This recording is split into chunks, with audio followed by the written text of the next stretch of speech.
I'm just going to do a quick intro what the Every Game Accounts project is. So basically, the Every Game Accounts is a gaming-focused project of the Goethe-Institut Johannesburg, which promotes diversity and equality and within the gaming industry. Every Game Accounts also aims to strengthen inclusion, networking, and visibility of underrepresented groups in the gaming scene and creates platforms that put the issues of diversity up for discussion. All right, so that is the official PR spill. That's out of the way, but that's what really basically this is what it's about. And with Every Game Accounts, particularly, we have two big pillars to it. And the first one is already almost complete, and it was conducting game jams in townships and places where we normally wouldn't have the sort of events and show and just give people a background on game development and also things surrounding game development, you know, whether it would be, which is why we have people like Neo as well, whether it would be even building machines like overclocking. I know Neo is a legend. I'm not singling Neo out. I mean, everyone's a legend, yeah, but you know, once champion of the thing. So, and Dimpo, I mean, these are people that have been out here. I mean, Ben, come on, man, look at this panel. So I would Panda TI, yeah, so we've got all facets, basically. We've got like every corner sort of covered in the gaming scene. So it's also to highlight to the communities that might not be exposed to this. So that was the first part. And then the second part is, of course, the panel discussions, which more speaks to the industry rather than just the grassroots level and exposing. And so far, it's been quite successful, I would say, because we're getting a lot of valuable insights.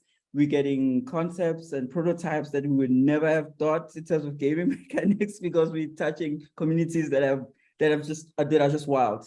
You know, that like they don't have any sort of there's no bias or any sort of because we're all within our bubble, so they just go all out in terms of concepts, and it's amazing the stuff we're getting there. And also just the uptake has been really great, to a point where we're currently shortlisted for the Women in Games Global Awards for the innovation and the diversity that we're doing with the project. There's a lot of firsts we are also learning, and today would love to learn from our panelists. So I will just introduce Ben Myers, and Ben Myers is our moderator today, and you will take over, and I will be quiet as a mouse for the rest of the panel discussion until when there's Q&A. I will just peep into the Q&A section, the chat, and I will let you know who's asking what. And to the attendees, when that time comes, I would ask you to just not unmute yourself or anything, just type in the chat and I will read the questions to the panelists. Thank you. Over to you, Ben. Thank you, Fulani. We did it. I mean, we're still Sylvia, our lovely Esport athlete. Hope you'll join us in a second, but we've really got every corner of the games industry here.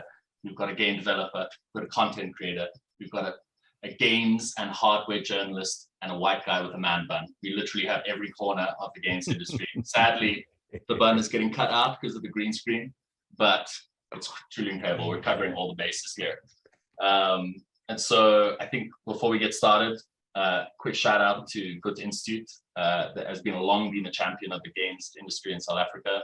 And without them, the games industry would probably be a lot smaller than it currently is, even that it is small. And I really shout out to Delani and the Goethe-Institut for now, like championing the cause of inclusivity and diversity and accessibility in the games industry in South Africa. It's probably one of our most important challenges going forward now. So shout out to Goethe. Got a bunch of questions that I sent to the panelists ahead of time. I'm going to ask them none of those questions because I want to mix things up. You see, they're very scared. I got them though. No, they had the questions beforehand. So if they give bad answers, you'll know it's on them, not on me. I'm an amazing moderator. Anyway, we've got a wonderful panel. We'll start with intros quickly. I'm Ben Myers, co-founder, creative director, and CEO of Nyamako. Previously was involved in Amaze Johannesburg, and I'm just here to ask interesting questions. This is the most you'll hear me talk for the rest of the panel. That's why I'm letting it drag on as long as possible, because I'm just going to be asking questions. Dee, who are you? Hi, I'm Dimpo. I'm the business developer and operations coordinator for Nyamako as well.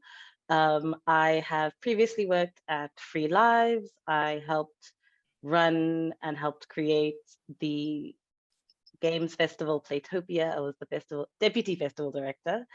And yeah, now I'm here causing chaos and looking cute. I hate to be informal, Panda TI Gaming, but can I call you Panda? Please tell us. Yes. Hi, I'm Panda T Gaming. I make videos on the YouTube. Sometimes I stream. Don't expect too many of those. Yeah, I've always been causing chaos, so y'all already know what I'm here to do. Okay, that's what I like to hear. It's going to be a good panel. Neo, what about you? Tell us about yourself. Hi everyone, this is Neo, and I'm pretty much a professional geek and nerd, which I enjoy. And I've been working with hardware, gosh, probably ever since as far back as I can remember. I've literally been involved with hardware with, what is it now? Over 20 years, just hacking and doing all sorts of stuff. And yeah, it is my passion. And of course, gaming led me here. So that's why I'm here initially. So yeah, that's Awesome. Look forward to hearing more strange things from me, but wonderful things. And also because she might join halfway through, just to let you know, Sylvia, also known as Queen Arrow, our esports athlete, primarily playing Tekken, Forbes, Africa 30 under 30. She's amazing. So when she joins us, hopefully we can ask her some great questions too, just so you know if someone randomly appears on the panelist list and like, who is this person? It's probably Sylvia. Okay. So yeah, let's get into our first question, which is kind of a broad one, but it's always interesting to see the answers we get out of it. And the question which I'll ask each panelist is, how did you get into playing games? Like, what is your first memory of doing that? And I'll start with Neo on that one. Oh, okay. My first memory of playing games, I think it was, I can't remember the system already, but it was definitely in the 80s. My dad was an engineer. So we had access to a computer when most people didn't even know what it was. I remember my friends saying, "You guys have a second TV?" I'm like, no, it's just a computer. And I think the game was like Digger or one of those early 80s games that were everybody was playing. I can't remember the exact names, but it was around there. And then King's Quest, the early ones, right? And King's Quest 1 or something like that. Basically, I've been playing games as far back as I can remember. And it's actually informed a lot of how I just navigated the world and how I just see the world. Literally, gaming's changed all of that. Yeah. If I see people in real life, I'm thinking they're leveling up or something, like getting points. Literally. Yeah. So that's, yeah. I would say I played my first game as, 89. That was my first. That's a very good answer. I'm not going to ask you the first question anymore, because that was a good answer. D, first memory playing games. How did you get into playing games? Tell us.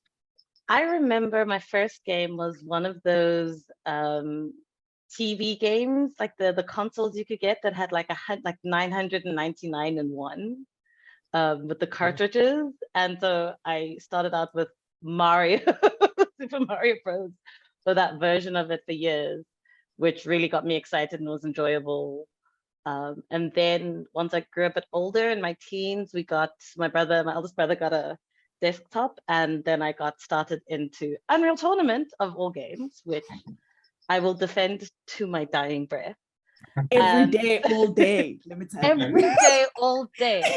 Dan is the best winner of the Unreal Tournament. I am the alpha. I am the omega. Let's talk about it. And that's really the game that I have the most memories with, because it really got me thinking about how can you tell stories using video games, and just not even through gameplay, just the menus and backstories for the characters. It was lit. And really, that's what got me into games and has kept me going. Yeah. Cool. Panda, tell the people. First memory. I have like such a vivid memory of my brother and his friend playing DDR in our lounge, and I was there thinking I'm cool. Dance Dance Revolution, you already know. I was losing, but I thought, I'm out here thinking I'm doing dope. And then came Sims, obviously. Hello. Who doesn't start with Sims? If y'all have never played Sims, shame on you. Yeah, and then Tekken always. Come on now. That is the earliest memories. Mortal Kombat. Yo. Whoa, guys, we're not going to get into a fighting game battle this early in the battle. We'll get there. There'll be time for that towards the end. No Mortal Kombat Tekken fights just yet, please. Seeing as you almost started the fight, I'm going to ask you the first question next, Panda. So as a content creator, I'm not sure if that's what you call yourself, but that is a common title for your role. How did you get started doing that role? Like, what really got you into being a content creator, not just like a player of games? So it's actually even funny because I didn't know that people playing games on YouTube was a thing until like 2017. Like it was late. Wow. And it was all because I followed some random person on Instagram who was playing, I think it was Limbo. And I was like, what? This is a thing? And then I like started seeing all these people doing this. And I was like, yo, this is crazy. Okay. And I always had wanted to start a YouTube channel in high school. I never got around to it. And then when I found this, I was like, oh, damn, okay. I can combine what I say I'm good at, but not really good at, with entertainment. And that's how we ended up here. That's cool. That's a good way to get to it. I'll have a follow-up question for everyone. It's a two-part question, but I'll go on to the next. Dee, what about you? How did you get started in the games industry in your role? Well, I studied film and screenwriting at university because I really decided that it was vital that I be creative and have no money. That's the way. And while I was interested in sort of making movies and telling stories, I got the opportunity to move to Cape Town and PA for a game studio and immediately fell in love. Once I made it to my first games conference and did my first talk, I knew immediately that this was the space I needed to be in because it gives us the ability to tell stories in one of the most interesting and engaging and powerful ways. It's a ton of fun. And there's just such a big opportunity to grow and create the kind of industry that could be just spectacular and incredible. And so really, I just got addicted. I met too many white dudes named Ben, became friends with them, and 4 years later, here I am. Yeah, the Ben plague inside the games industry still continues strong. Neo, how did you get started in your role in the industry? You have sort of had a bunch of different roles, I guess, from game journalist at NAG to now, still a journalist, but also writing about hardware. You have a sort of like portfolio of roles in the games industry. How did you get started with all that? As I said from the previous question, so I like most people in hardware, I had to make my hardware do what it couldn't do because at the time I needed to play games that were running really slow on my system. So I had to get into the nitty-gritty and try and make it faster so the game would be better. And in the process of doing that, I actually fell in love with just messing around with hardware to the point where it almost took over everything. So the game that I was literally tuning my hardware for, I stopped playing. I started playing the actual hardware instead of the game. And that just started my whole career, or changed my life essentially. And I remember my first professional job was actually at NAG. And I remember applying for that. What I had to do is, I think it was a written part of the exercise or whatever it is, your resume. I essentially just had to bludgeon the people to death with how much I knew so that they would know that I'm the right person. Like, that's all I did. And I think it worked because I remember at the time who was NAG editor, Lauren, was like, oh yeah, you got the job. Just come in and pick up some hardware and then we'll take it from there. And then that was it. So yeah, but games, I never stopped playing games. Games just stayed part and parcel of the hardware. Like they go hand in hand. There's no separating the two because without access to hardware, you don't have access to the games, essentially. Cool. So yeah, that's pretty, I hope that answered you. That did. And it's actually a good, Sylvia's joining us. Perfect. I'll ask. Sylvia, are you there? Can you hear us, Sylvia? Blink twice if you can hear us. Not that. Yes, I can hear you guys. Okay, cool. Thanks for joining us, Sylvia. I'm going to ask you a question. if you don't mind, seeing as you just joined us, our lovely esport athlete. So the question I just asked the rest of the panelists is, how did you get started in your role in the games industry? I suppose esport athlete is, more straightforward, I guess, from player to esport athlete than other roles. But like, how did you get started actually as like a professional player of video games? Okay, so my journey started. Oh, you're a bit soft now. Hold on. Oh, can you hear me now? Yeah, I can. Saying I started playing video games when I was 3 years old, but my professional journey started in 2017. Mm-hmm.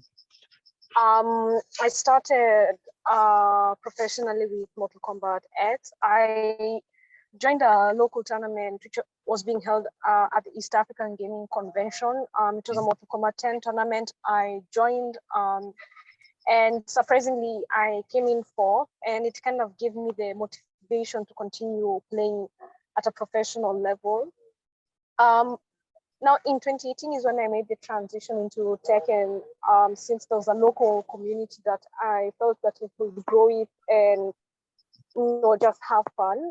That's when I started competing in Tekken, but then that's where I learned about the intricacies of playing Tekken at a professional level. I learned that I couldn't just get away with button mashing. I had to learn how to be strategic about the decisions I made in game. And I found out it was super hard since I didn't really have the foundation that most fighting game players have when it comes to playing video games.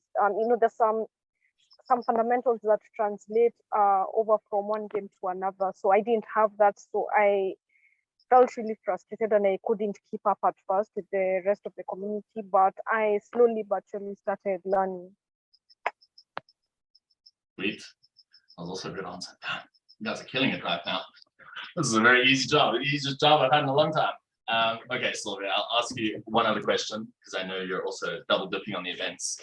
So what do you think the challenges were getting started in your role that you feel like the industry at large, games, could have made easier for you? Like what could have been easier and you think is like an easy problem, or not even easy, but what problem could the games industry solve to have made your transition into being a professional esport athlete easier or simpler, do you think? I think some of the challenges that I experienced is when I was starting out, one of it was accessibility to, I'd say, the peripherals that I needed to play at a competitive level. Starting out, I didn't even have a console.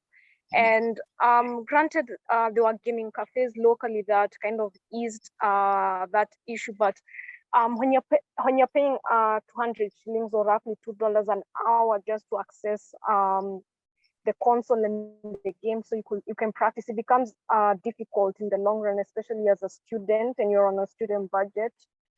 So I feel that maybe having somebody who understood my struggle when I was starting out would have been, I don't know, it would have made me feel more comfortable and I felt that I wouldn't be alone. I think having someone who you can relate with both on a gender, on a gender level, a fellow woman who's made it big. I really didn't have that within my local community. I was basically, the first person, the first female locally was starting out. So I'd say having someone who understood those struggles would have been a huge help as well. Mm-hmm. And someone I could run, I could turn to for advice. Also, I think another challenge I feel, but this is more of say an African thing, in terms of internet infrastructure. I feel if we can't meet up locally, offline, I feel if we have proper internet infrastructure that enables us to play each other more frequently, I guess it would have helped, especially in terms of training. Not all of us have the time to go to a local gaming cafe and meet up with each other regularly because of maybe time, because of having jobs, and also maybe the expenses involved with that. Those are just some of the challenges. Cool. Gosh, this is so easy. This job is so easy. You guys are doing great. Panda, what about you? What were the challenges? I'm sorry. What were the challenges that you had, like, you know, getting into being a content creator that you think could be made easier by the industry at large? Sylvia uncovered everything. So Okay, cool. I think Thanks, Panda. We'll move on. wow. I think also I know like nearly nothing about what's happening inside of these boxes, you know, that we play. And I think sometimes the games as well are very confusing. Listen, I'm not gonna lie, maybe I could do that research, but like I wish there was an easier way for them to be like, this is a game that you can run, this isn't a game you could run on your system. And then maybe in school, I don't know, maybe I should have done CAT in school, I don't know, maybe I should have done computers or something. And then, yeah, I think just support in general, because I think getting into it, it was pretty hard because I wasn't surrounded by people who are really like, not a lot of my friends game, you know? But once I was there, then it like slowly started to meet more people in the scene. So I wish like maybe if I had met a lot of people sooner, I think some things would have most probably been a bit easier. Yeah, that's all I can think of that wasn't covered already. That was good already. I mean, Naya, this is, you know, kind of a funny question to ask you, considering you literally learned how to become a hardware person so that you can make the game run faster. So I guess you literally, you know, you got into hardware so that you could overcome one of the problems you faced, I guess. But yeah, what are the challenges for you, do you think, like both hardware, journalism, that you think the industry could have made easier? Oh, access. I mean, you know, I was very fortunate. In fact, in my entire career, I'm in South Africa particularly, I'm still the only Black person who does hardware, literally, after all this time. And that's purely because of access to hardware. I was super fortunate that probably in a 10-kilometer radius, I wasn't the only house that had a computer. That's just luck. It has nothing to do with me. And you can imagine how many more people would be in this industry, particularly in my environment, right? To go up in the township and whatnot, if they just had access to it, right? Purely it was just access. So going forward, I would like to see all the old hardware and so forth go into the communities that don't have access to such hardware. Because believe it or not, even if a computer is 10 years old, there were games 10 years ago that ran on hardware that's 10 years old. So you can always use hardware. It doesn't matter how old it is. And it's just puzzling to see that it just disappears into the ether. Like there's tons of hardware from even the 90s that people were playing Unreal Tournament on. What happened to that hardware? You know, if it could get to people, if it was some sort of way where it's organized, where if you have hardware that you feel is out of date, you don't want to use anymore, even consoles, you can give them somewhere and they'll be distributed to people who will then use that hardware with the appropriate games. Because once you have a foundation, whether it's for hardware or gaming and so forth, it's always going to be the same, right? The technology may change, but fundamentally you're dealing with the same thing. And yeah, I would definitely like to see that change. And yeah, if I could have another person of color and other people who are not represented in this ecosystem, it would be so awesome. It would have helped my journey as well, by far. Yeah. Dee, do you want to follow that up? I'm not sure. I mean, like, I have to say, the panelists just took all the good points, and I'm here like, yeah, access is good. Access is cool. Everything's no, but I agree 100% with Nell and Sylvia and Panda T.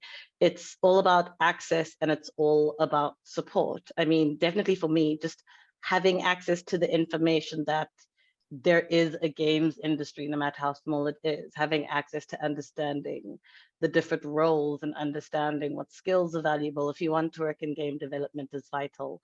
And also just having the support of a studio and spaces that can help you grow your skills and improve your knowledge.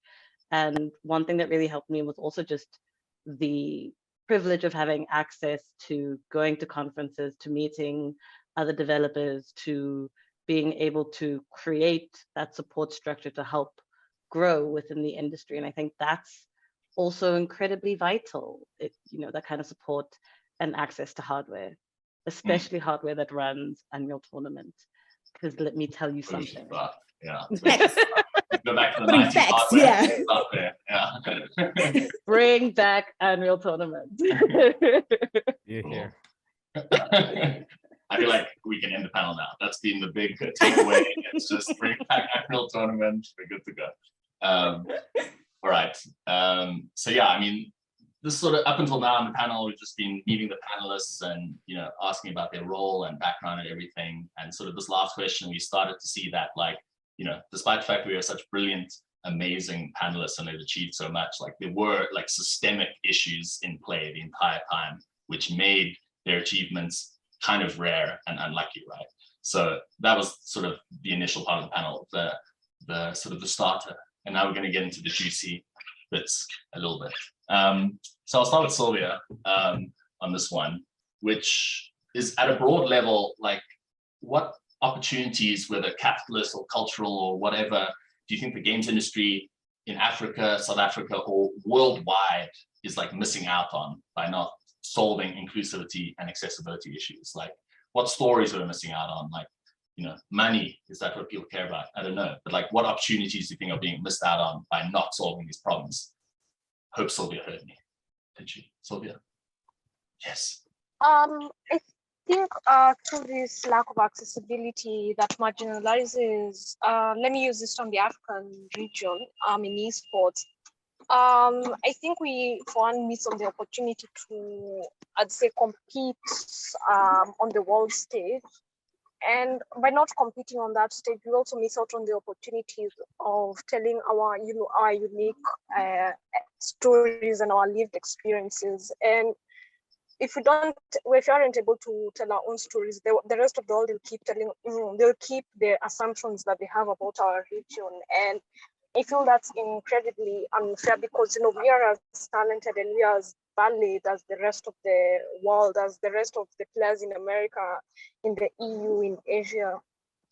And I think that's been a really frustrating point for me, by not being able to compete and to prove my worth and my mettle on an international platform. Cool. Naya, you're going last. I'm sorry. Panda, hit us. Wow. Just taking from, there was although it was a meme, it was serious at the same time, but some game released like servers or whatever, and then obviously there were no African servers at all. And then someone made a meme, they like scratched out Africa and blah, blah, blah. But that in itself is the huge issue, because even if we want to play in these games, it can be a struggle sometimes, you end up playing against people who have, sometimes ping is an advantage. Let's just be honest, like you want to play in these games competitively, or even if you just want to have a good time with your friends, but there'll be these small little things that, will hold you back from that. And you see it like, you see some streamers who are posting these videos, doing amazing. And then people are like, oh, but you're ping, blah, blah. And it's like, it's not our fault. It's not our fault that our ping is really bad, but we get excluded, from which doesn't make sense because people are competing. And then, yeah, as Sylvia said, I think that there's so many missed opportunities. I think in terms of streaming, the fact that streamers have to use other relays to try and get their stuff out there, that in itself, because then people are missing out, missing us. And there's talent here. There's people who are so funny.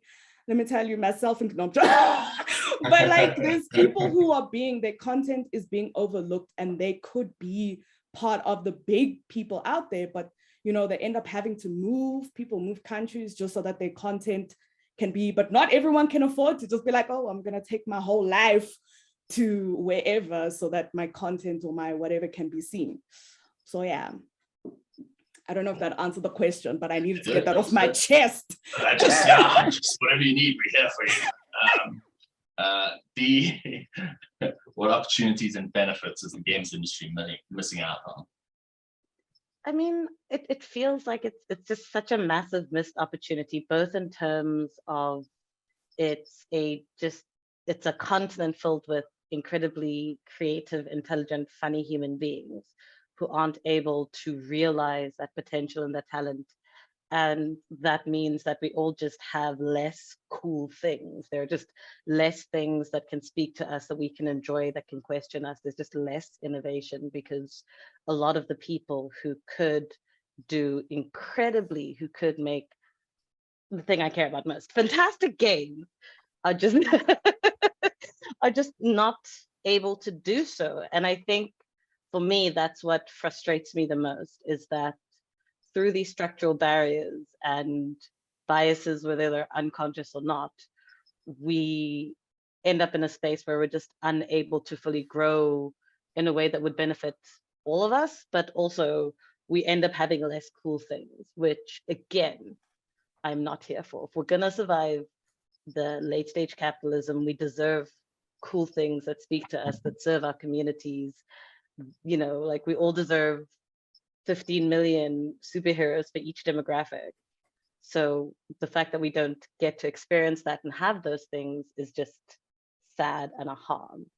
And more people should be able to do cool things, whether that's through support from funding or investment into infrastructure. I sound like I'm the business person who's just here being like, guys, I promise you, I'm the same voice.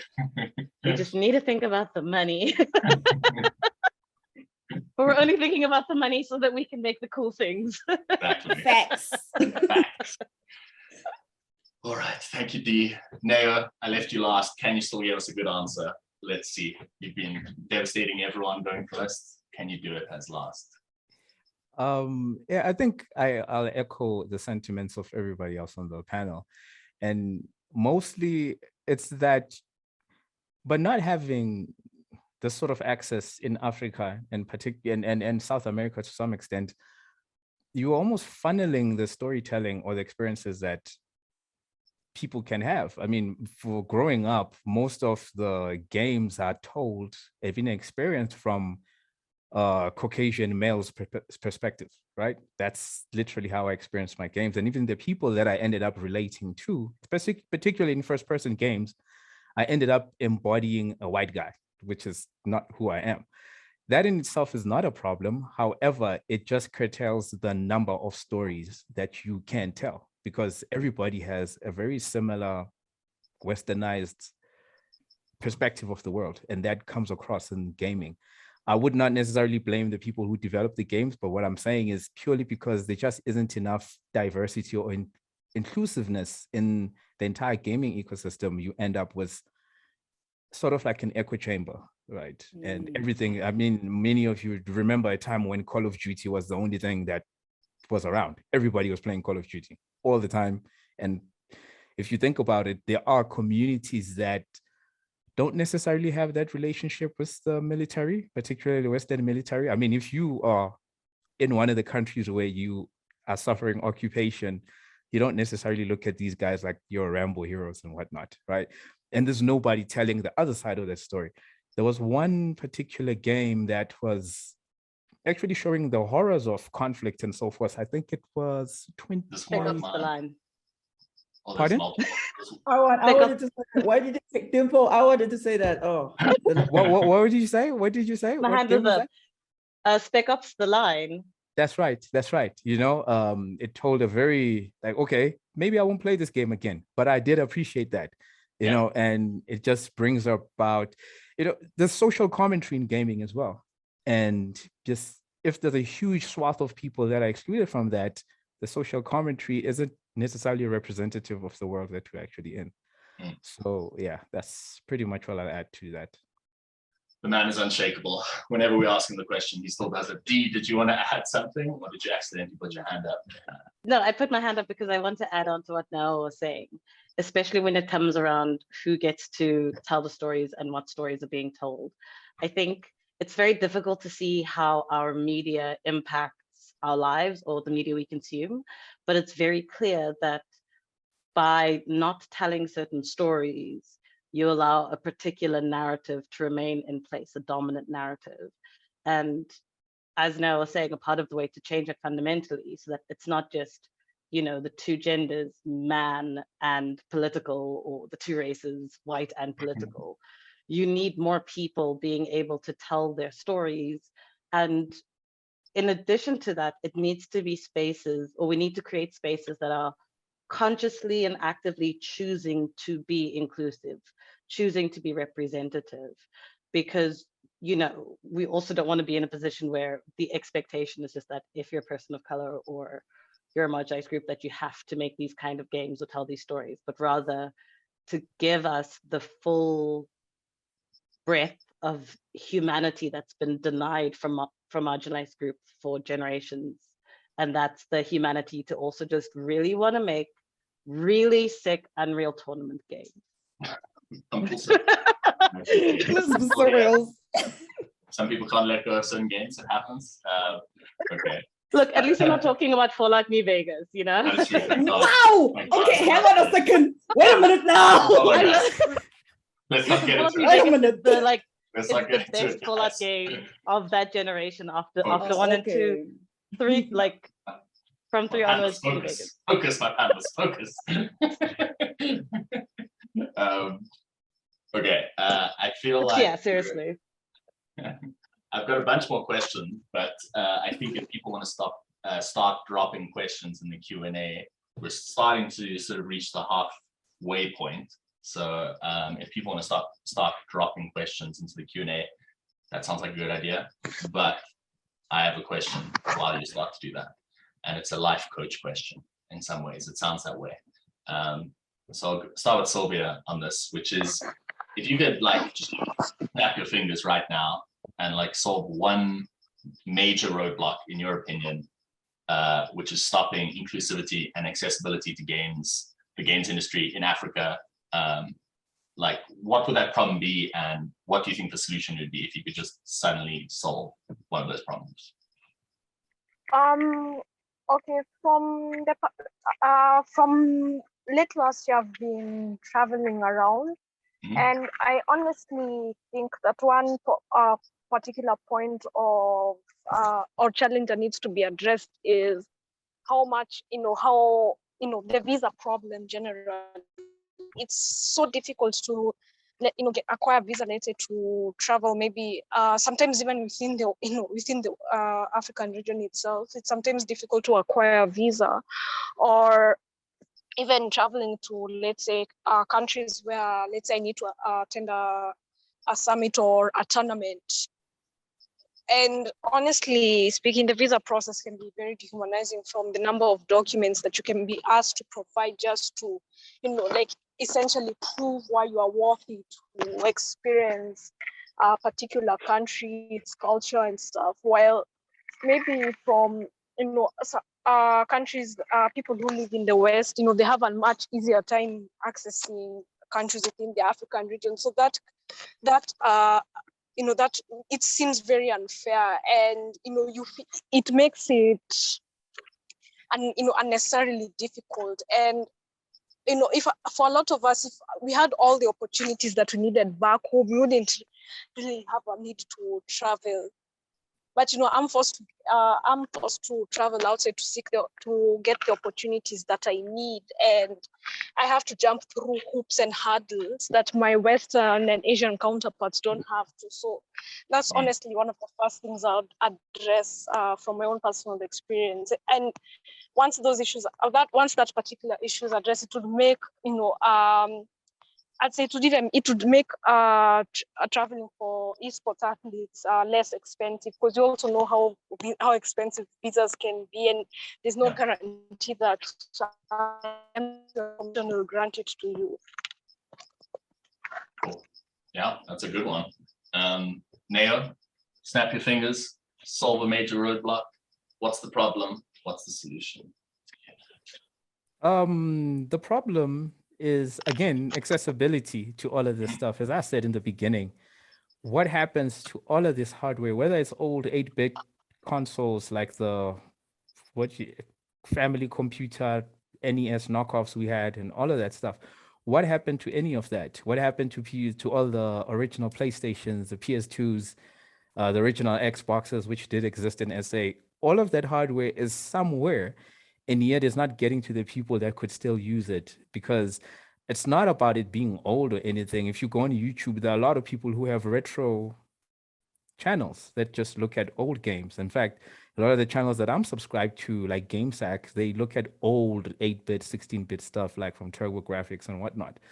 So there's obviously people who can appreciate that stuff, use it, and generate content from it, right? Besides just gaming on it. And yet that's not accessible, again, to people who are disadvantaged, right? This is across the color spectrum, and particularly for women, right? I know that the person who plays the most games in my life is actually a woman. Literally, they play more games than all the guys I know combined, right? But you wouldn't necessarily know that. And she's rare because she, again, has access to hardware and consoles and so forth. And she took to it. Imagine how many thousands, hundreds of thousands more women or anybody else who would necessarily be the same person or interact with gaming in the same way, but I denied that simply because they just don't have access to hardware. Again, it's not about it being the best, it's just having anything there, because I guarantee you, even a computer from 20 years ago can still do something that you can't do without that computer right now, you know. So if I could see anything change, it would be a sort of measured approach, or facilitated by whether it's municipality, government, whoever, so whatever institute that takes old hardware and distributes it to disadvantaged communities, right? Keeping the costs low and so forth. And besides, you can call it recycling as well, right? It's better than it ending up in a landfill, right? So that people can benefit from that. This feels like your villain moment where you just rotate your camera and you're sitting in a huge warehouse of like 20 years. Where is it? Where did it go? I'm just wondering, like now, that. is it you? Is that why it's hard to get the latest PS consoles? Is because you're just keeping them all out so that people play the old consoles? Weirdly specific. Is that what's happening? There, you know, yeah. Hey, you know what? You do what you have to do. That was an awesome answer, better. D. Snap your fingers, solve a problem. What's the problem? What's the solution? Firstly, snap my fingers. No more bins. Just big problem solved. I really solved gaming. No, it's difficult because the answer for me is similar to Now's, right?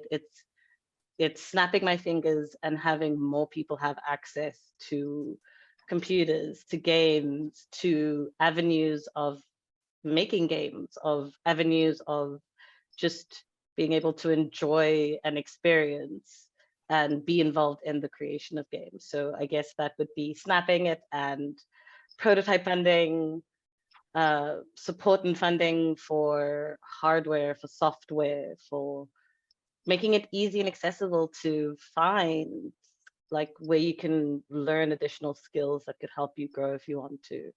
Making it very easy and accessible to find where game developers are so you can learn. I think that's what I would do. Yeah. And I would make it so that the only people allowed to make Fallout New Vegas Fallout games are the people who make Fallout New Vegas. That's what I would do to save the gaming industry. Getting some mixed messages here, but I appreciate it. Tell us, Panda. Eliminate all ping. Is that your answer, or what you got? I mean, yes and no. But so I have like two. Can I have two snaps? You can have multiple snaps as you want. It's a theoretical question. Maybe just give us the content. Yeah. Great, perfect.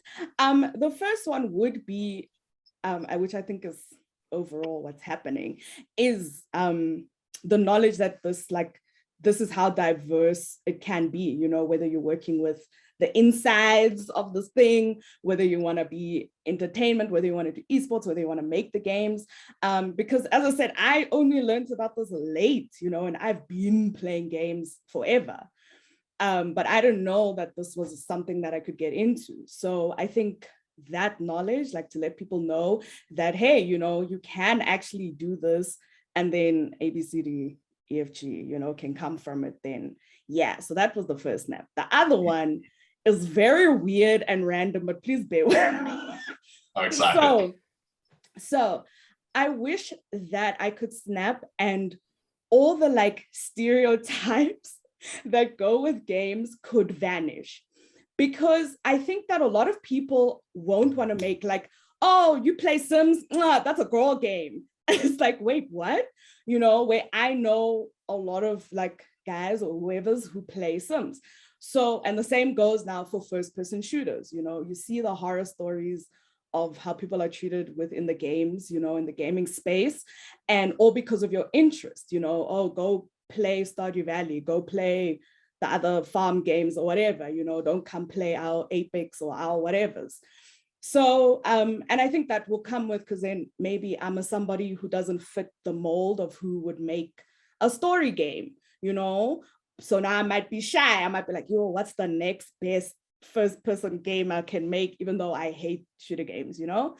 So that is one of the things that just, yeah, I wish I could just say bye. I don't know what the solution is. I think that people must just push forward, I guess, and just do what makes them happy and learn that it doesn't matter what you like as long as you're having fun, you know? So yeah. That wasn't weird. That was great. I don't know why I thought that was a weird one. That was Okay, good. great. And can I ask, would you snap your fingers to just get rid of the like awful first person military shooter games? Because I do that.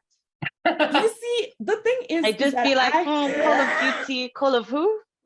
I find when it's too realistic, I find it a little bit weird. Like I like to play Apex. I'm not great, but I enjoy it because, you know, it's bright, it's fun. I got power moves I can do, you know, but I do feel like it can be a bit tricky when it's like more based on real life, you know, but I mean, games, you know, art mimics life, all of that kind of stuff. So Yeah. hey, it works. Some people like the things. I don't know why. But you know, It's gonna be tough for them once those games are gone. It's gonna be hard when all you can play is Stardew Valley. And Fallout 3, Stardew Valley, Fallout 3, Unreal. That's it. Thanks. No, but what I also want to add on to that, I think in terms of like changing the stereotypes around the games is it's also the stereotypes around who makes it, right? It's being able to just enjoy games for the sake of enjoying them, and to take away this expectation of to be taken seriously or to be treated kindly, you have to get good and play on the hardest level and have the nastiest build. And I think also removing those ideas and just embracing mobile games as well. Let me tell you guys a secret. I play like 4 mobile games. Like I can come out openly as an indie developer who plays mobile games. I think that's also a part of it. If one of them is not BitLife, then we have a problem.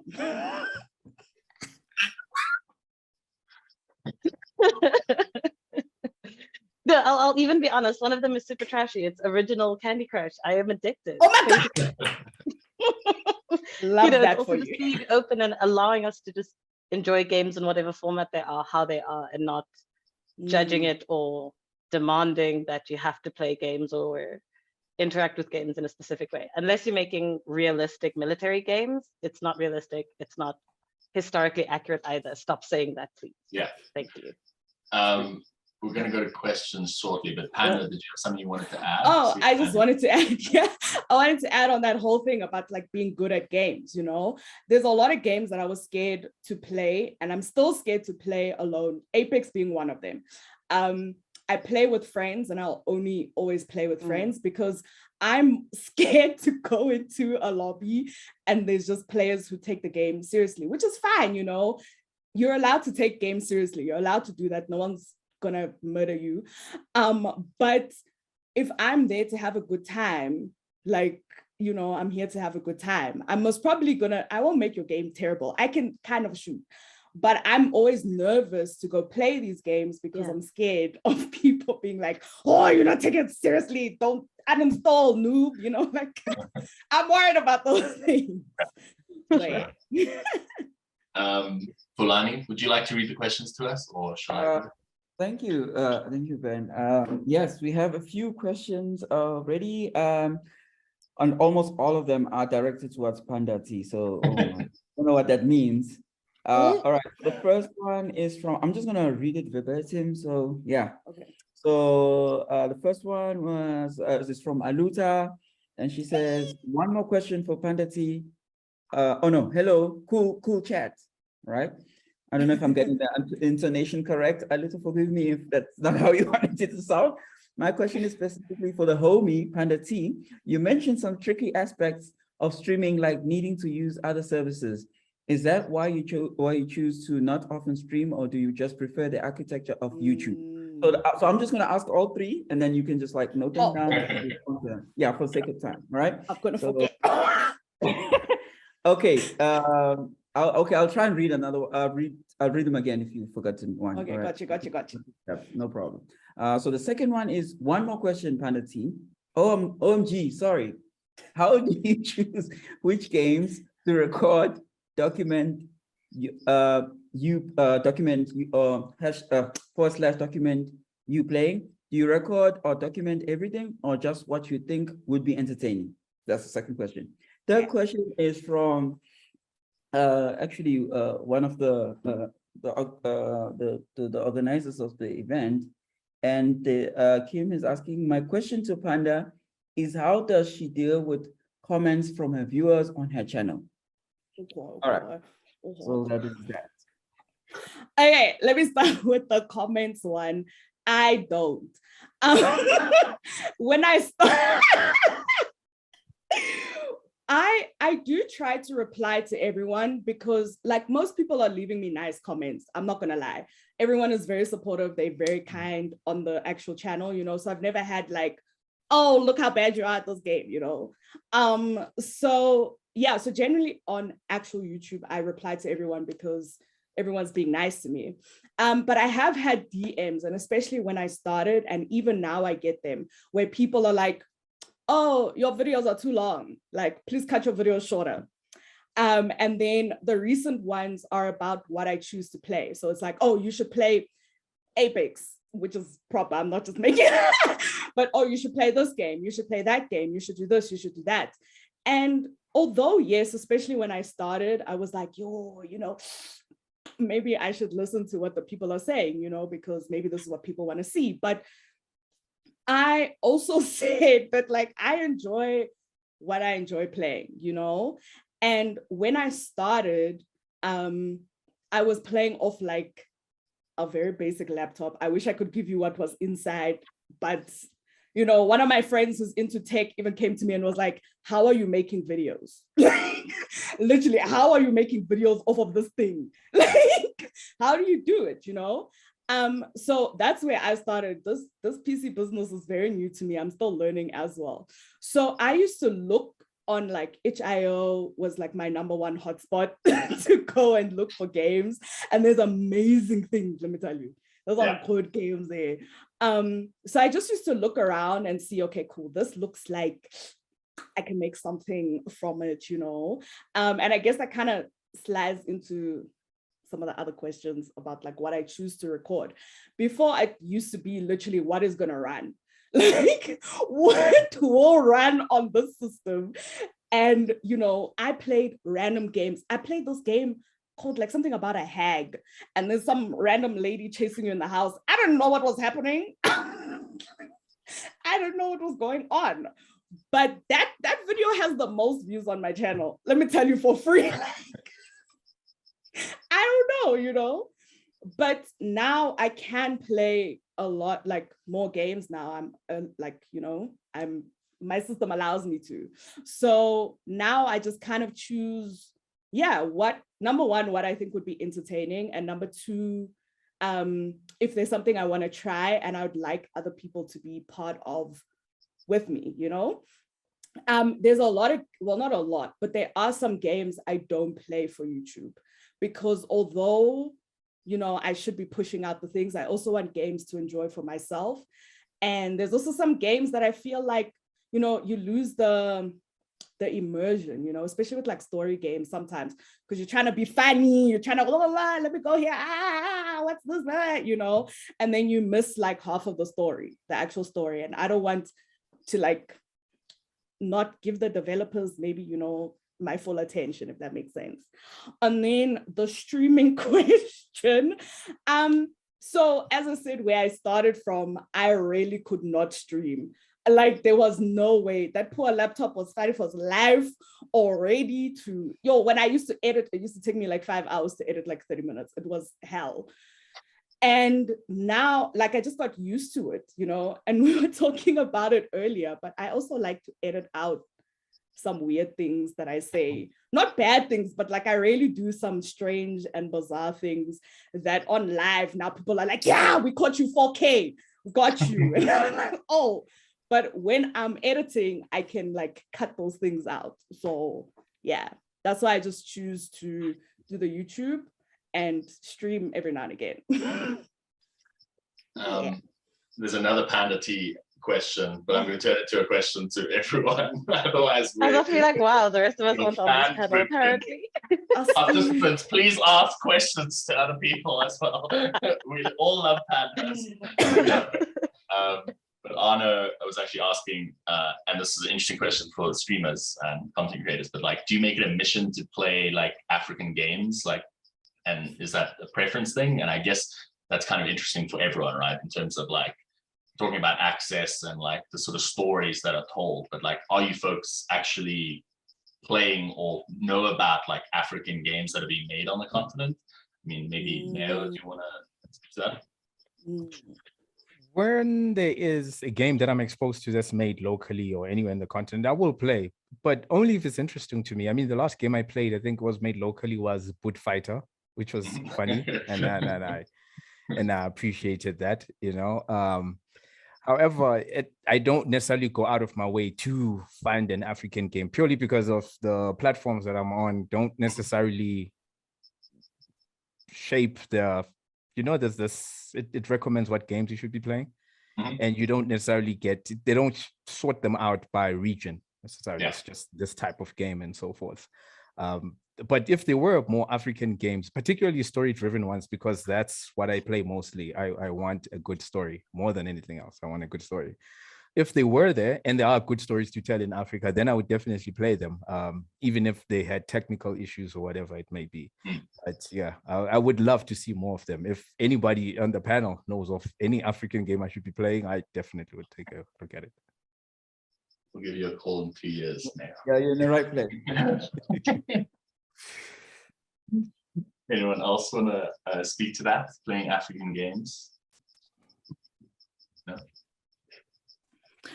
Well, no, it's the same answer really. And also because I just don't know, like a lot of people, as I said, when I started getting more into like meeting new people from like the gaming world, then obviously I met some people who make games, but I don't know that many either. So also please slide within my DMs, I'm trying to play all the games, all of them.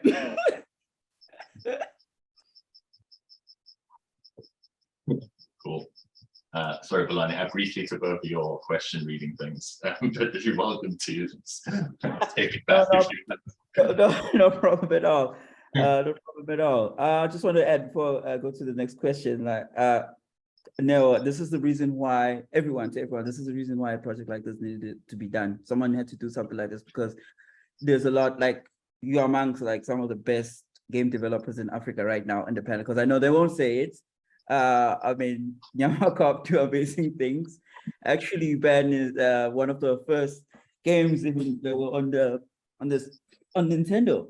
I think African Games, if I'm not mistaken, is made by Ben over here, Ben's team, Nyamakop. So I mean, yeah, they do amazing stuff, award-winning, world-renowned stuff. So yeah, we needed this. We should continue this after this. It's a lot of, it's a great like a family gathering.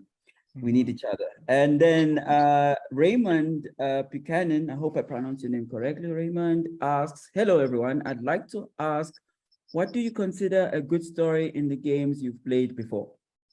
I think this is directed to anyone. Anyone can pick this up. Okay, so. Oh God. Get comfortable. No, so I think the way to look at what a good game is, what a good story is for a game, is to ask yourself the question of like, what captures you? I think for me, what I really, really obsessively love about Fallout New Vegas is it's a game where you can create as much chaos as you want, play as freely as you want, travel around, discover things. But at the core of the gameplay, there is a story that questions different types of political systems. You know, you can have a very, oh, am I allowed to swear in this panel? I didn't ask earlier. Well, Oh, Well, I will Oh, get fired. all right. But, Then there's a game I can't mention, but there's a game that is somewhat made with body parts, and yet it has also got a deep storyline that questions what it's like to be single and growing older. And so I think for me, what it really is using your game to take you on a journey and tell a story that makes you question and get more involved. Or you can do what Dragon Age did and just kill someone the player gets really, really close to very early on, so that you're angry for the 30 hours you play the game. Yeah. That works too. Oh, thank you. Pimpo, I see where you were going at it. I think it's important that you do mention the game. It's a very important game. I see what you mean. I think it's fine. I won't lose my job if you mention that. Yeah, that's good. You can go ahead with that. I mean, I think I can mention it. I can say I can call it genital jousting, but I can't necessarily describe what you do in the game. So if anyone looks up this game, do not be under the age of 18 and play it. it is an award. It's an award nominated. It is an award story. To be fair, I know it sounds ridiculous. Yeah, it sounds weird, but I think it's a case of the best stories, the ones that I remember the most, are the ones that added to the experience of the world I was in as I was playing. I should write that down. That's such a good answer. But yeah, it's a game that adds to the experience. Yeah. Thank you, Pimpo. I think it's very important that we are frank as well, because if this was this was like maybe a film review or something like that, we'll go full on, right? So this is something else we have to work on as a community in the gaming space, that we need to like talk about, is use the words that I use there. It's part of arts. It's what it is, and it's important. And it's a very important game. And I think I mean, I do agree, but this is a very peculiar game. Yeah, very peculiar. Yeah, some people might not be ready. Yeah, it's just like, oh, a trigger warning. Thank you. So I'll just like quickly, because I see the questions are coming in hard and fast now. So I'll just like because I don't want people to stay in for too long, just in case we get hit by load shedding and it spoils the moment. So Menzin Mhlongo asked to Sylvia, what do you say to a 5-year-old girl who picks up the controller for the first time? This is from social media. Okay, I think he's saying he's getting this from because he's Menzies managing our social media. So I think some people are posting there as well, not in this chat. So we're big. This is a big pack. We're out there. Yeah, so I'm probably from Twitter or something. So yeah, so what do you say to a 5-year-old girl who picks up the controller for the first time? No, Sylvia. This is for you, Sylvia. So what I'd say to a 5-year-old girl picking up a controller is, a game is just meant to be fun, have fun with it, rock with it. And, I don't want to go too deep because, this is a kid we're dealing with, but also try to maybe look up the underlying message and, what do you get from the character that, the game you're playing, what does that character tell you? What does that character tell you to aspire to be? That makes any sense. And then I've seen another question over here asking what made me choose Tekken over the other games that I chose to compete in, and whether I've received interesting conversations directly from the maker as well. So what made me choose Tekken is I actually started with Tekken 4. The demo disc had characters like Paul Phoenix, Christy Montero, and Link Xiaoyu. Obviously, being I kind of gravitated towards Christy and Link Xiaoyu. As a kid, I just thought Christy was really hot, and I don't know. she just spoke to me as a female character. Then for Ling Xiaoyu, she had this cute schoolgirl vibe going for her. So that's why I chose her. Then I continued to play them in the subsequent games. Then I decided to start playing Tekken 7 because there was an active community of Tekken players here in Kenya, and I thought that there'd be a fun bunch to like play with and hang with, and I could also like learn the game from them. And just playing Tekken just brought back those memories of me playing with my brother and cousin back in the day.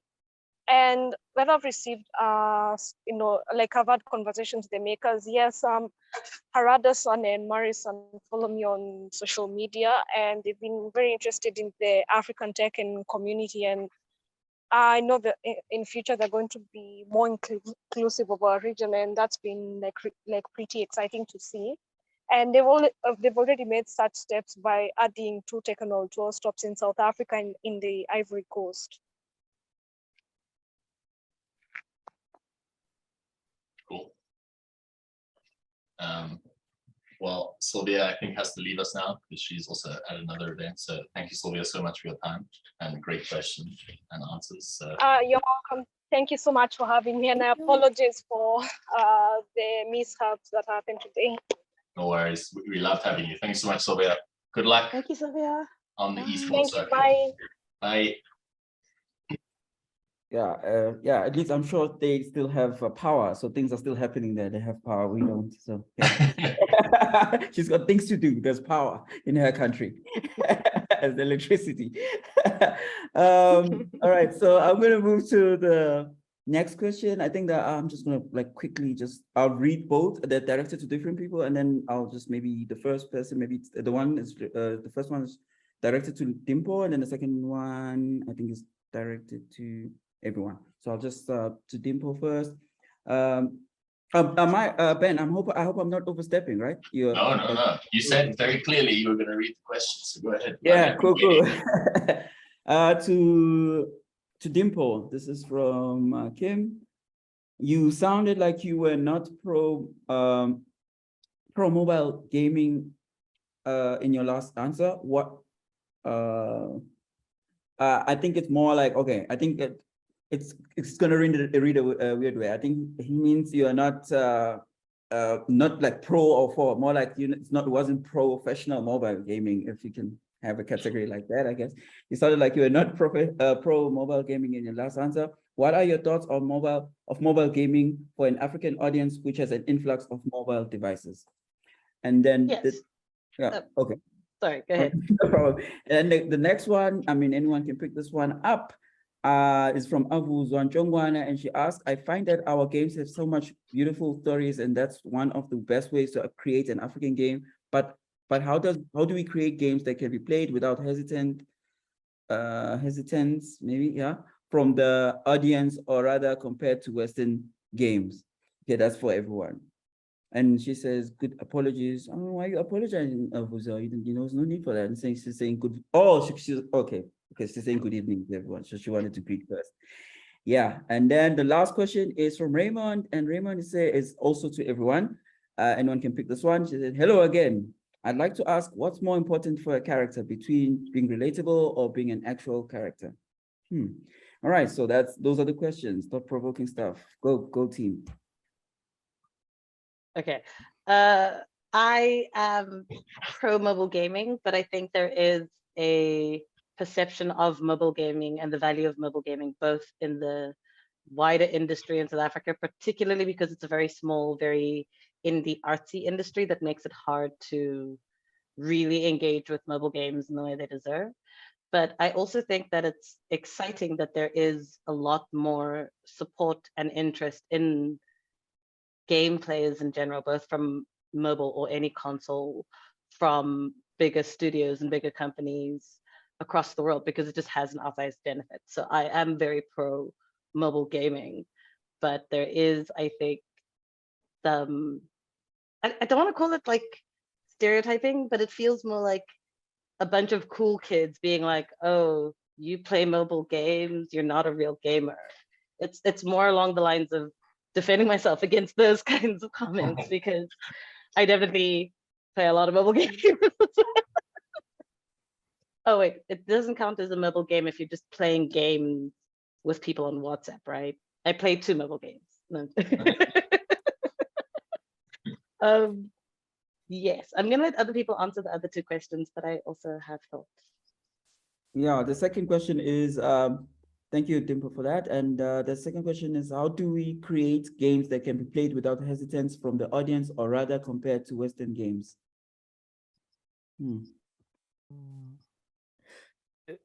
Well, can I take an attempt, or rather try an attempt to answer that?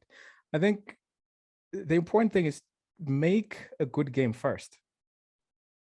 That's what you should be concerned with. Make a good game first, not who you're trying to target or anything like that. Because if you lead with that, you run into the trap, I think, of putting your own whatever perspective or prejudices or biases that you have into the game before the actual story that would carry the game. And I've seen this happen even in movies that are trying to go for diversity or representation. They lead with that instead of leading with a good story that happens to have a diverse character or actors and so forth. So I think, yeah, for me, I'm definitely drawn to good games first, regardless of who's being represented in the game. And if somebody who looks like me or is a minority, whatever it is, ends up being the leading in the game, then it's a bonus, right? It sells it even more. And a game like that looks interesting, and it just so happens to be a Black woman as a protagonist, is the game that's upcoming for Spoken. It looks good. It looks like it plays well as well. So the fact that it's a Black, woman, is that a teen? I don't know, but it's a Black woman in there. I'm like, oh yeah, I'll play that, because the last game I played with a female protagonist, which was Horizon, right? Zero Dawn, I really took to Aloy a lot.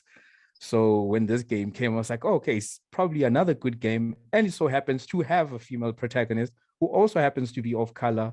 So I'll go that direction. But it has to be a good game first, right? That's what draws people, a good story, more than who it represents first. Sorry. Thank you, Noah. And then that was quite a great answer, I think.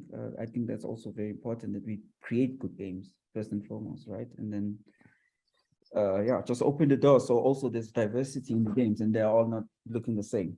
So the next one was from Raymond Buchanan, and he said, I hope I'm not messing this up. I'd like to ask, what's more important for a character between being relatable or being an actual character? I think the answer to that question depends on the kind of game you're making, because, you know, yes, it's important to have like a relatable character, or rather, don't think of it as relatability, but depending on the type of story you want to tell, you might want the player to feel as though they are the protagonist. So you might have a very empty shell of a character, so that the player feels like they are in the game. Or if you're telling a particular story, it depends on the kind of story you want to tell. Do you want your players to strongly relate and understand and empathize with the main character? Do you want them to hate the main character? Do you want them to feel incredibly powerful while they're controlling the character? It really just depends on the story you want to tell and the kind of game you want to make. And to quickly speak on sort of African games, the previous question, I think it's also valuable to ask ourselves the questions, not just who are we making these games for, but who are we appealing to? I think it's very easy to feel like as a continent or games coming from here have to fulfill a certain purpose or have to be as good, or if not, 2 times better than a Western game. And while that's true, just based on how as developers or as a group we have been treated, I think it's also important to remember that you can make a game that is not for the West, but appeals to it anyway, in the same way that Black Panther isn't really for white people, but you can still love and enjoy it.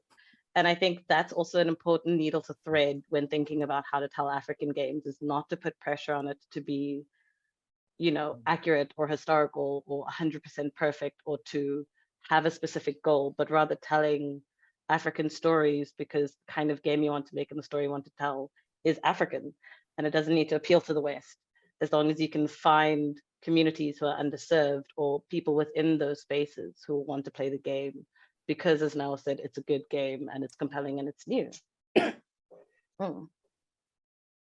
That's the last serious answer from me today. I wanted to just answer that quick fast about the character, importance between the character and what. I think also like your NPCs, because, okay, I know this might open a can of worms, but nobody fight me in the streets, please, I'm begging you. But in Cyberpunk, right? I really love Cyberpunk, y'all. I really love that game a lot. And I know some of y'all gonna come fight me in the streets. Listen, go. It is what it is. Okay. And like a lot of the NPCs do feel like very human. And I found myself while I was playing, like, because you give choice, like you have your options, like, oh, you can say this, say that, how it goes in those games. And a lot of the time I spent focusing on the NPCs because their facial expressions change when you're answering. So it's not like in some games you play and it's like, oh, I'm gonna say I was about to curse. I'm gonna say I don't like your shoes, and then like maybe the NPC, that was their favorite pair of shoes. Sorry. I was gonna call them mama things. Let's be relaxed here. And then maybe that's their favorite pair of shoes with the NPC, right? And then sometimes when you're playing the game, yes, I know the question was about us as a main character, but I can always pretend. I have a very wild imagination. I will pretend I am that main character no matter what, Even if they told me what she looked like, I'm gonna tell myself she looked like me. But if the other people in the world don't feel real and relatable, then it doesn't feel spicy. I feel like I'm losing something. It feels like I'm just wandering in this world. You might as well have just put me in space and left me there and I can just do my own thing. But everyone else, even Stardew Valley, the characters have responses to what you do and all of these things, which makes it more fun, makes it juicy, makes me want to go see, let me give this person this ugly gift and see what they say, So yeah, I think every character must feel, I don't know what the right word is. Yeah, I agree. But I think it's also because you want to feel as though you're having an impact on the world, so that if you do a bit of a, say, rude thing to a character, or are a bit of a villain, or are like pristine, that it has an impact on the game, and it has an impact on how easy or hard it is to do things. And I mean, do you really like Cyberpunk 2077, or are you just a big Keanu Reeves stan? First of all, let me tell you, okay. Wow. I love River. So anyway,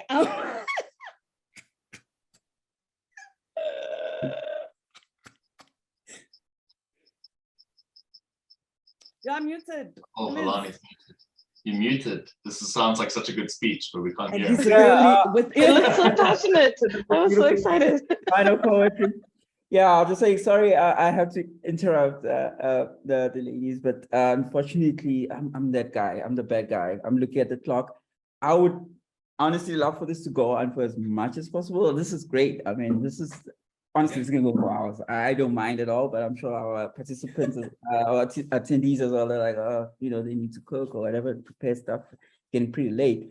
But I think I have one more question from Raymond. But before I read the question from Raymond, I have just two more questions as well from my end, because I've been quiet. I've been trying to exercise restraint.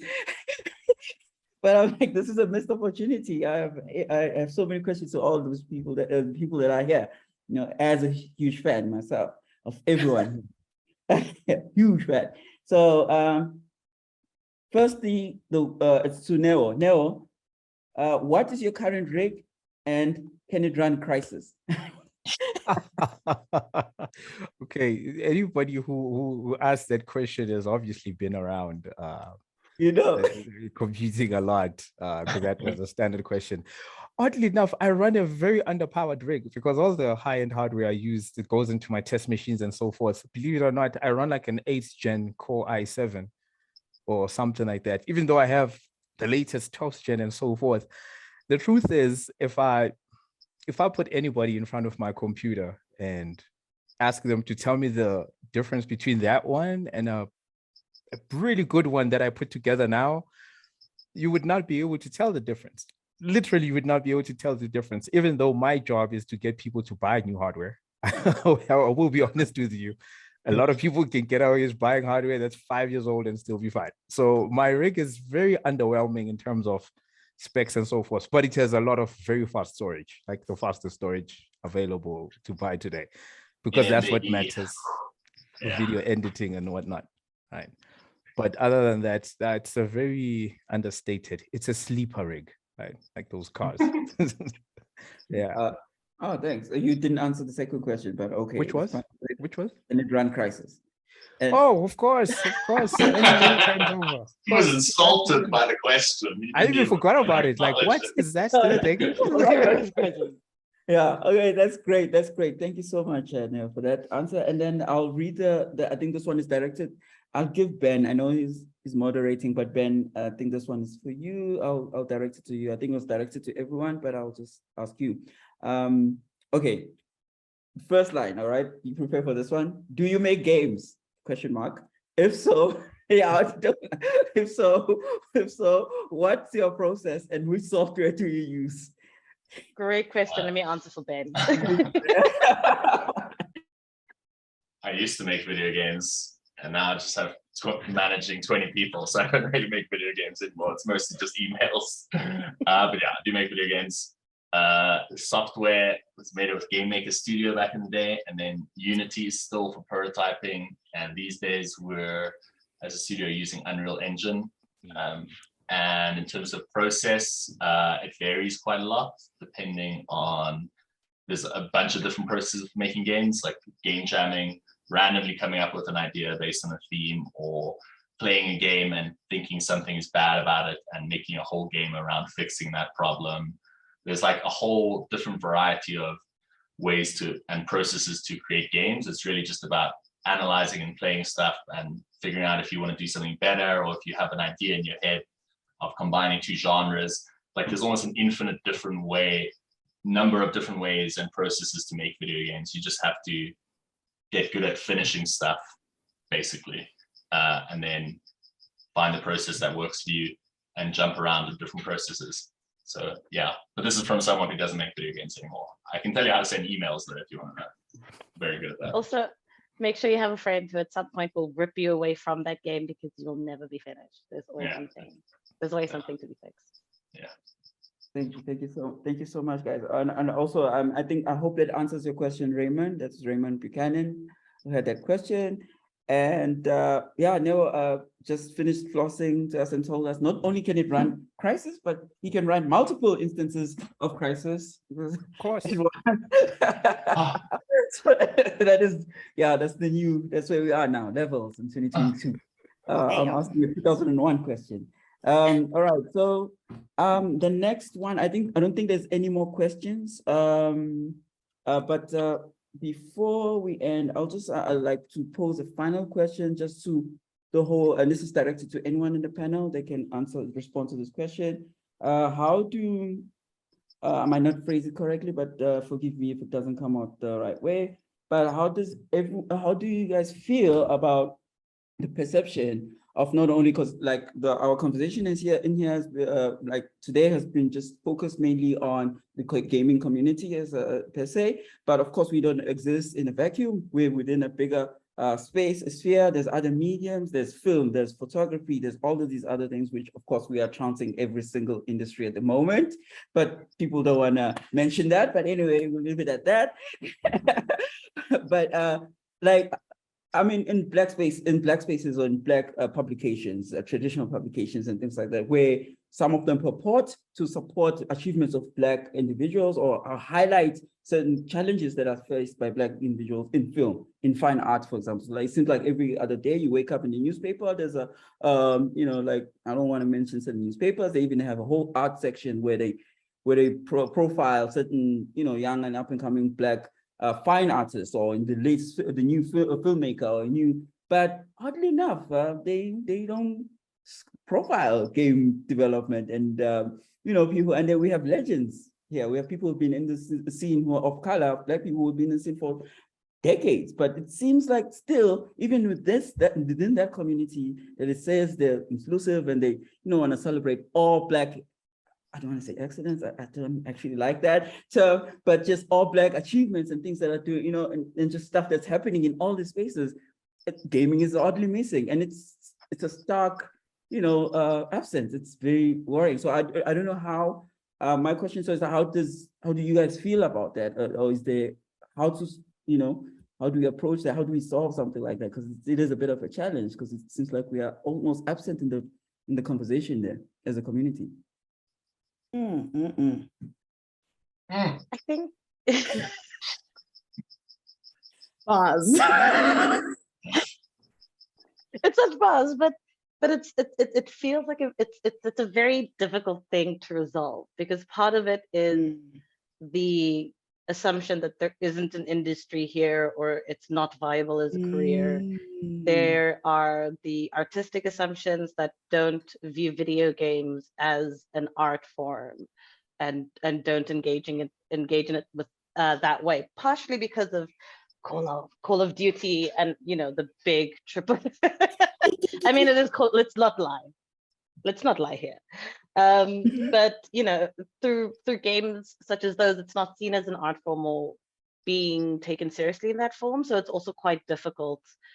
But I think as we keep doing cool things, and it's an unfortunate thing with art in general in South Africa, not just games, where once there is acknowledgement or a success overseas, then there's time and energy to suddenly be able to find developers and events around games that have been happening for a long time.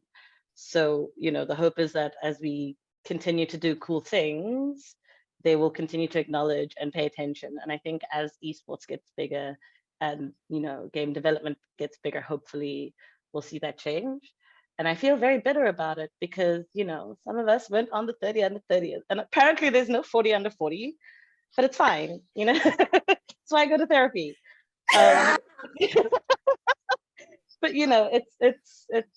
is what it is. And I think it's, as long as we can just keep moving forward and consciously choosing to reach out when we can to the communities we are interested in, that we want to continue to grow, there's also just a lot of growth and excitement. I mean, there are a lot of tertiary spaces that offer game design as a course, as a degree now. So I think things are changing. It'll just take more time.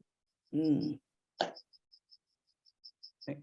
you. I don't know if anyone else wants to pick up on that, but I think that was quite exhaustive and very concise. So thank you so much, Dimple, for that. Yeah, it's actually also for me, it's a bit of a sore point. It triggers me because I've been calling some as well, make calls to certain publications and asking like, why aren't we seeing certain types of Black art also? I mean, gaming is also Black art, It's also like, there's people doing like big things in the scene, and you say you're profiling this, and why not that? But thank you so much. Over to you, Ben. I think I think there's no more. You take all the questions, but I have to wrap up. There aren't any more questions. I'll take your questions. No, I mean, I think we're basically over time, and we've heard a lot of wonderful, interesting things from all our panelists. We try to trick up Neo and make him answer badly. Didn't work. We try to get D. I don't know what we try to get D did. I'm mostly focused on how annoyingly good Neo's answers are, but everyone's answers are very good. So I really appreciate all of you guys for sharing your ideas, and I hope we can all get together soon and find out where Neo is storing the hardware from the 90s, and then that feels like the next step.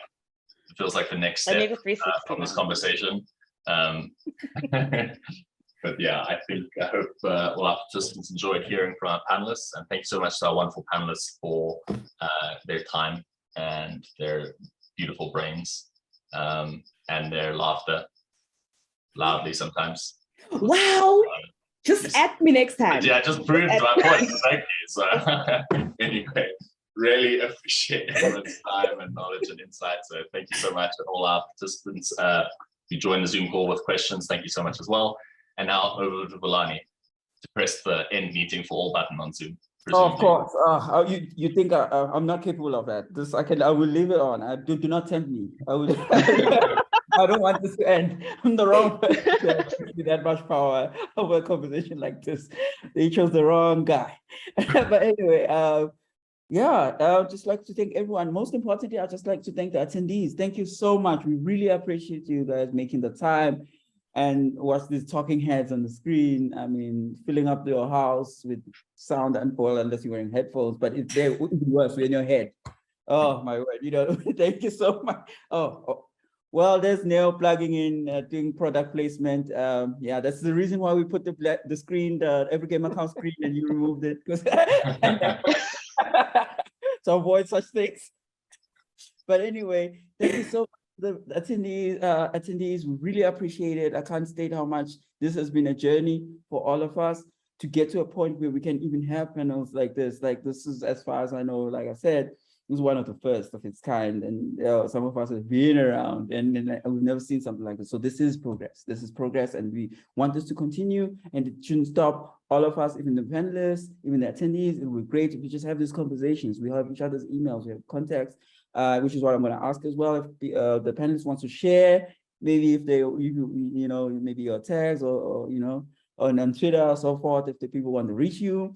But this is what we want this community, and it's just not about being on a panel and watching the talking heads. So this is something, yeah. And then, so that's important. So yeah, I'd like to start with Ben. If so, this now I'm just opening up the floor. I'll start with maybe Ben, and I'll just call out someone. You can just mention where they can find you and what you're currently doing. So you can plug yourself and like what you're doing, if it's a game or whatever you're doing as a channel. Or yeah.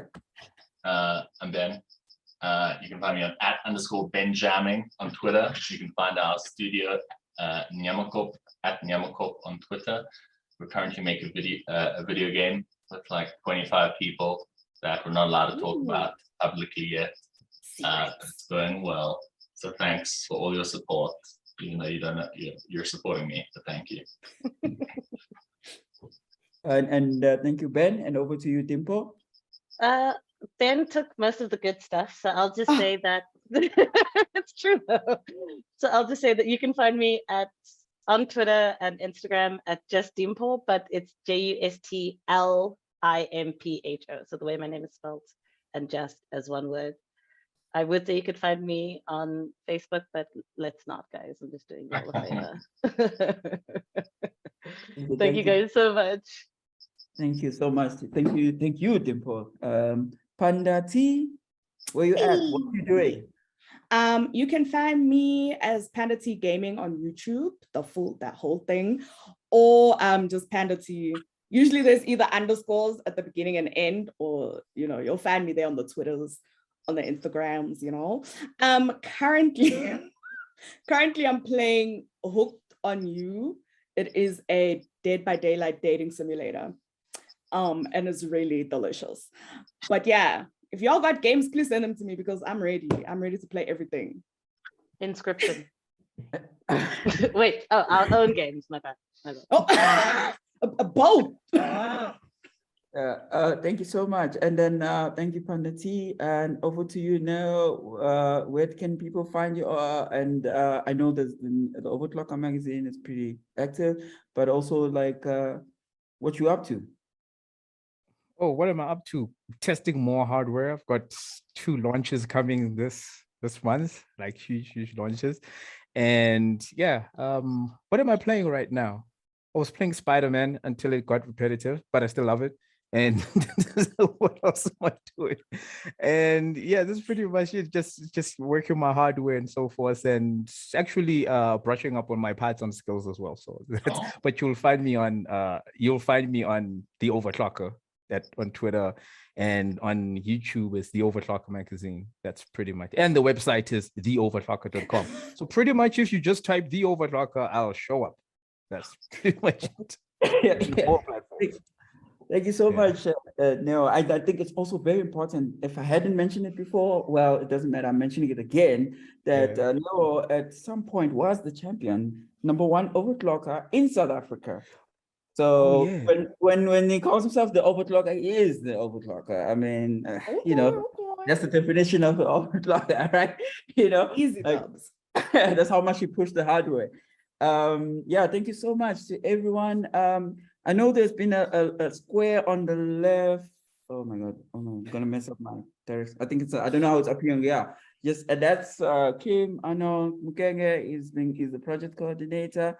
And for the project as well, he's been very silent, but asking a lot of questions, which was great in the chat and as part of the team. And also, I think I'm in attendance, we have Vanessa, who's the head of the information department at the Institute, who signs off on all this stuff that goes on here, all the crazy stuff.